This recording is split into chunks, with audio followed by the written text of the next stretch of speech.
नमस्कार दोस्तों, स्वागत है आपका इवनिंग रिपोर्ट में। और आज का दिन काफी बेहतर रहा। बुल्स ने बढ़िया प्रदर्शन दिखाया, लेकिन उस प्रदर्शन के पीछे ताकत सिर्फ आईटी की थी। कल आईटी पूरी तरीके से पिटा, उससे पहले पिटा, लगातार उसकी पिटाई, लेकिन आज का दिन आईटी का था और उसी ने मार्केट को या कहे बुल्स को ताकत दी और उन्होंने एक बढ़िया रैली दिखाई। बैंक ने आज बिल्कुल भी मदद नहीं की, बिल्कुल फ्लैट बंद हुआ इंडेक्स। तो आप ये कह सकते हैं कि एकांगी रैली थी। चलिए देखते हैं शुरुआत से कि क्या क्या हुआ। पहले बिग पिक्चर देखते हैं हमारी। तो बड़ी पिक्चर की तस्वीर ये बन रही है कि एक स्ट्रॉन्ग रैली हुई, बेंचमार्क काफी ऊपर गए, सस्टेन भी किया उन्होंने, वहां पे अच्छी क्लोजिंग दी, लेकिन वन एंड ओनली सपोर्ट था आईटी का। 4.5% से ज्यादा आईटी इंडेक्स भागा और खास तौर पे लार्ज कैप आईटी स्टॉक्स में बढ़िया तेजी थी। साथ में फिर रियल एस्टेट सेक्टर जो कई दिन से चल रहा था वो भी चला, तो टॉप सेक्टर में वो भी मददगार साबित हुआ।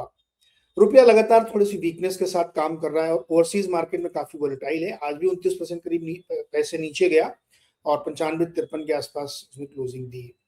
क्रूड बहुत सपोर्टिव है, 70-71 के बीच में अभी भी झूल रहा है और एफआईएस ने भी मदद की, केवल 311 करोड़ की सेलिंग की है।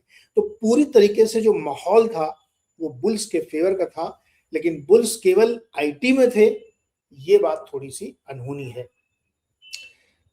अब हम देखते हैं कि क्या था। 169 पॉइंट की रैली बनी, 0.7% और 24,175 पे गया। आप याद करिए, हमने मॉर्निंग शो में बात की थी, प्लीज मॉर्निंग शो ज्वाइन किया करिए, कि जो पहला लड़ाई होनी थी वो 24,000 पे होनी थी और शुरुआत में वही लड़ाई थोड़ी देर तक देखी, उसके बाद बुल्स ऊपर गए। पहला हर्डल था 24,050, वो पार हुआ, 24,100 वो पार हुआ, उसके बाद 24,200। तो 200 तक की रैली में आप ये कह सकते हैं 24,175 तक गया, फैंटास्टिक। नीचे में भी यही चीज थी कि 50 पॉइंट नीचे, 100 पॉइंट नीचे में 23,900 बहुत जबरदस्त वहां पे सपोर्ट था, पुट राइटिंग हुई थी।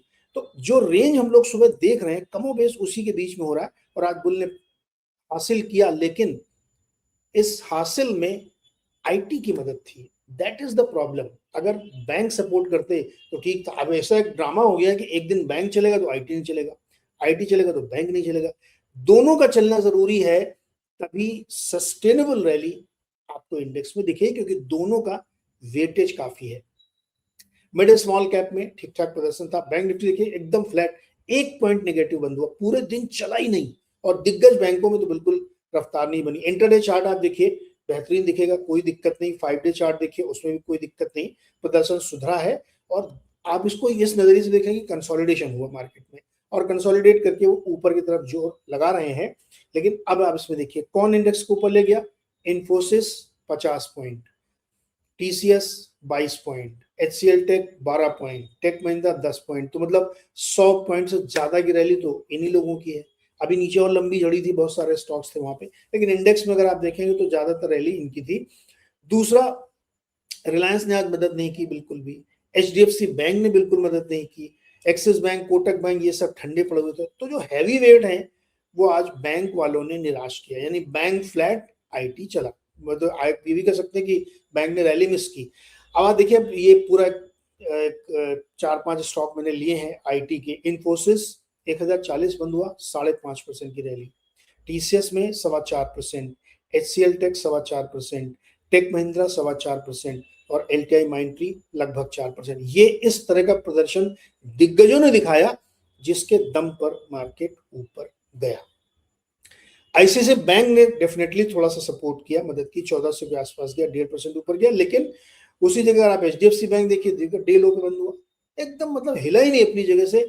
उसने मैक्सिमम एफर्ट शायद 802 तक जाने की कोशिश की थी और फिर अंत में वहीं आके बंद हो गया। यानी 800 इसके लिए एक बड़ा हर्डल है जो पार नहीं कर पा रहा। ये अभी कल का दिन और बाकी है, शुक्रवार है, देखते हैं कि क्या।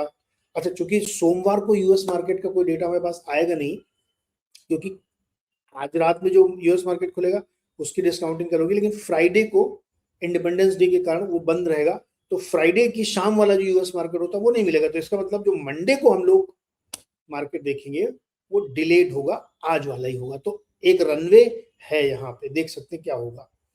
35-14, 350, 150 के रेशियो। तो एडवांस डिक्लाइन वाज गुड, 1:2 का रेशियो बनता हुआ दिख रहा है। हालांकि टोटलिटी में देखेंगे तो उतना अच्छा नहीं है, लेकिन इंडेक्स वाइज या एटलीस्ट निफ्टी 500 तक तो काफी बेहतर यहाँ पे देखने को मिला। हीट में देखिए अब यहाँ पे थोड़ा सा दिक्कत दिख रही है, जैसे मैं कह रहा था ना कि एकांगी रैली है, वन साइडेड रैली है। HDFC bank, SBI, Bajaj finance, axis, Kotak, grey वाले बॉक्सेस आपको खूब सारे दिख रहे हैं, जो न गिरे न चले, मतलब कुछ प्रदर्शन ही नहीं किया इन्होंने। फिर भी हरियाली ज्यादा इसलिए दिख रही क्योंकि 500 वाले जो यूनिवर्स है उसके बहुत सारे स्टॉक हमें मजबूती के साथ काम करते हुए दिखे। आईटी इंडेक्स 4.5% ऊपर, real estate, auto, metal, media सब में बढ़िया रैली बनी। वीकनेस कहाँ थी? पीएसयू बैंक और एनर्जी में थोड़ी थोड़ी कमजोरी यहाँ पे हमें देखने को मिली। जुलाई 2 का आंकड़ा ये कहता है कि 311 पॉइंट की सेलिंग है और 1784 करोड़ की बाइंग है डीआईएस के ऊपर से। नंबर बहुत अच्छा है, 3 5 15 और 6 गुना, लगभग 5 टाइम्स मान लीजिए आप, तो 5 गुना ज्यादा खरीदारी की है। लेकिन ओवरऑल नंबर स्टैंडर्ड देखें तो क्या 1700 करोड़ की बाइंग। कारण वही है कि शायद नतीजे शुरू होने वाले हैं। अब जुलाई में हम लोग 2 तारीख हो गई है, अगले थर्सडे को यानी यहां से जोड़े तो 8वां दिन टीसीएस के रिजल्ट हमें दिखेंगे। तो अर्निंग से पहले थोड़ा सा कॉशियस मोड में है डीआईज, उतना जम के नहीं खरीद रहे। और हमेशा ऐसा होता है कि जब अर्निंग शुरू होने वाली होती है तो डीआईज रुक जाते हैं। डीआईएस की बाइंग शुरू होगी 25 जुलाई के बाद जोरदार वाली रिजल्ट देख के, लेकिन अभी वो रुक गए। तो एकदम ये कोई अनहोनी बात नहीं हो रही है, नेचुरल फिनोमेना है कि अर्निंग से पहले थोड़ा सा वो ठंडे हो जाते हैं, प्रदर्शन उनका कम हो जाता है। अदर एसेट क्लासेस में देखेंगे तो गोल्ड में रौनक लौट आई है फिर से। गोल्ड 4138 पे आ गया है और 6162 पे सिल्वर आ गया। कारण ये कि जो जॉब डेटा यूएस का आया है वो खराब है, मतलब कम अच्छा है, कम जॉब क्रिएट हुए हैं, तो उसकी वजह से रेट वाला मामला जो है, जो हाइक का बहुत माहौल बन रहा था, वो ठंडा पड़ रहा है। तो गोल्ड के लिए तो चांदी है, तो गोल्ड देखिए भाग गया, एकदम सीधे कोरिलेट करके गोल्ड भाग गया। ब्रेंट क्रूड 71 के आसपास ही टहल रहा है, उसमें कोई खास फर्क नहीं आया है। बॉन्ड यील्ड हमारी 6.75 और 95-33 के आसपास है। तो ये ओवरसीज मार्केट का नंबर हम आपको दिखा रहे हैं, करेंसी वाला, जो ऊपर नीचे होता रहता है।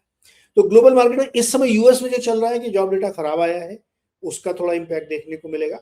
और कई सारी कंपनियां हैं ऐसी जो टेक चिप वाली हैं, जिसमें गवर्नमेंट यानी यूएस गवर्नमेंट स्टेक लेना चाहती है। शायद माइक्रोन में भी 5% स्टेक गवर्नमेंट लेना चाहती है। तो इस तरह की बहुत सारी खबरें वहां चल रही। जो भी कुछ होगा हम लोग कल सुबह मॉर्निंग शो में उसको डिस्कस करेंगे। लेकिन नेट नेट तस्वीर क्या बन रही है कि आज की जो बढ़त थी वो थैंक्स टू आईटी थी। आईटी में इसलिए थी क्योंकि वो बहुत बुरी तरीके से पिटे थे, तो वहां से एक बाउंस आया। और जो ग्लोबल मार्केट के आईटी स्टॉक्स हैं, चाहे वो एक्सेंचर हो चाहे जो, उसमें भी रैली थी, तो आप उसको सपोर्ट में कह सकते हैं। मैं इस रैली को भी बहुत ज्यादा तवज्जो नहीं दूंगा, कम से कम सस्टेन बेसिस पे 1-2 दिन चले, क्योंकि रिजल्ट सामने खड़ा होगा। बैंकों ने आज निराश किया, बैंक बिल्कुल नहीं चले, और उम्मीद थी कि बैंक निफ्टी बढ़िया प्रदर्शन करे, लेकिन बैंक निफ्टी नहीं किया। अगर आज बैंक भी चलता तो शायद निफ्टी 200 के पार हो जाता, लेकिन वो नहीं हुआ। और रिलायंस ने भी आज सपोर्ट नहीं दिया।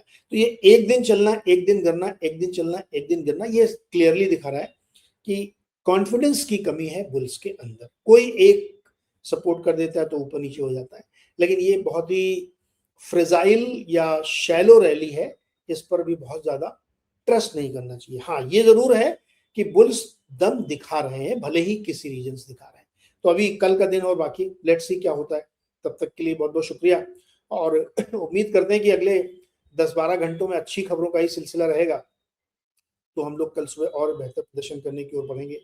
तो लेट्स सी क्या होता है। तब तक के लिए चैनल को सब्सक्राइब करिए, लाइक करिए और दोस्तों के साथ शेयर करिए। कल सुबह मिलते हैं 6:55 पे। बहुत बहुत शुक्रिया।